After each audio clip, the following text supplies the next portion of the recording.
2023년 10월 13일 금요일 경제뉴스 모닝 브리핑을 시작하겠습니다. 한국수력원자력이 2조 5천억 원 규모 루마니아 원전 설비 개선 사업에 참여한다.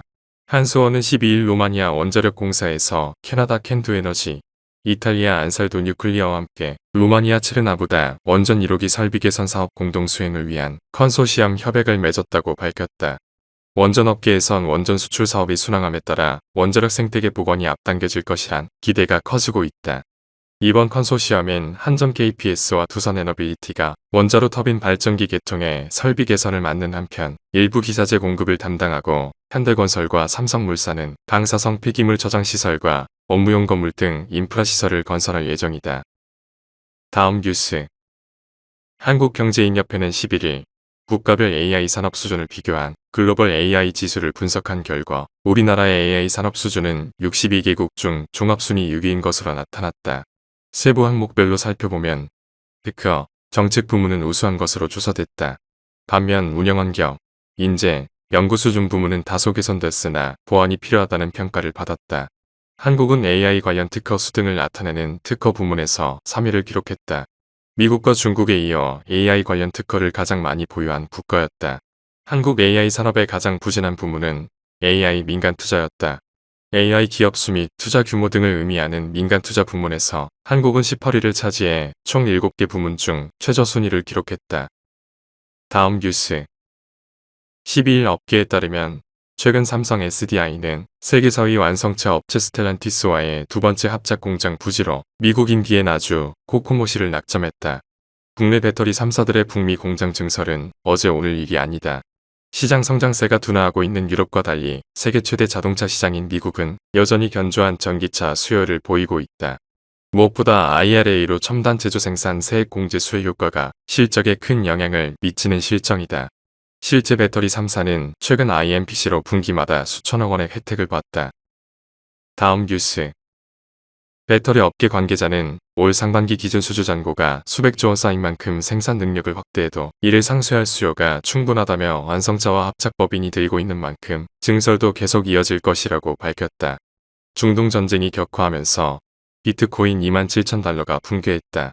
블룸버그는 중동 전쟁이 격화하자 비트코인 등 암호화폐도 약세를 면치 못하고 있는 것으로 보인다고 분석했다. 덱스터리티 캐피털의 창립 파트너 마이클 사파이는 작년에 우크라이나 전쟁이 처음 터졌을 때와 비슷한 양상이라며 해답보다 의문이 더 많으면 투자자들은 움츠러드는 경향이 있다고 말했다. 다음 뉴스. 지난 8월 중국 정부의 한국 단체 관광 허용 이후 급등했던 유커 관련주들의 주가가 모두 제자리로 돌아오고 있다. 급등 후 급락이 나타나고 있는 결정적인 이유는 주 매출원인 면세점이 기대와 달리 회복세를 보이지 못하고 있기 때문이다. 한국면세점협회에 따르면 중국 단체 관광이 허용된 지난 8월 면세점 매출은 1조 1366억 원으로 지난해 8월에 비해 오히려 27.6% 감소했다. 과거 한국을 찾는 중국인들이 명품 화장품 전자기기 등을 구매하는 쇼핑 위주 관광을 했다면 최근에는 현지의 유명 음식점과 카페 등을 찾는 식으로 여행 패턴이 바뀌고 있다는 분석이 나온다. 다음 뉴스. 12일 GS 리테일에 따르면 편의점 GS25의 올해 1에서 9월 위스키 매출은 작년 같은 기간에 비해 70% 늘었다. 다른 업체들도 위스키 특수를 누리고 있다. 편의점 애플리케이션을 봐도 올해 여름 내내 검색어 상위 2위를 기록하던 아사히 생맥주는 후순위로 물러나고 그 자리를 위스키 제품들이 채우고 있다. GS 리테일 관계자는 위스키를 이용해 하이볼 등을 만들어 먹는 소비자들이 늘었고 기존 위스키 주 고객층이 아닌 MZ세대가 위스키 구매 고객으로 대거 합류하면서 위스키 시장을 키우고 있다고 했다. 다음 뉴스. 현지 시간 12일 미국 노동부는 9월 CPI가 전월 동월 대비 3.7% 올랐다고 발표했다. 시장 예상치 3.6%를 0.1%포인트 상회하는 수치지만 전월과 동일하다. 근원 CPI는 시장 예상에 부합하는 4.1%로 나타났다. 물가를 끌어올린 요인은 임대료 상승이었다. 전체 물가 상승률의 절반 이상을 기여했다. 임대료는 전월 대비 0.6% 상승하며 전월보다 상승률이 가팔라졌다.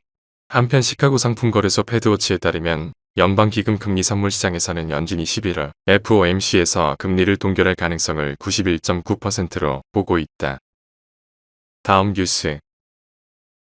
하나은행이 고시한 10월 12일 오후 11시 22분 원달러 환율은 1345원입니다. 시청해주셔서 감사합니다. 더 좋은 영상을 위해 구독, 좋아요 부탁드립니다.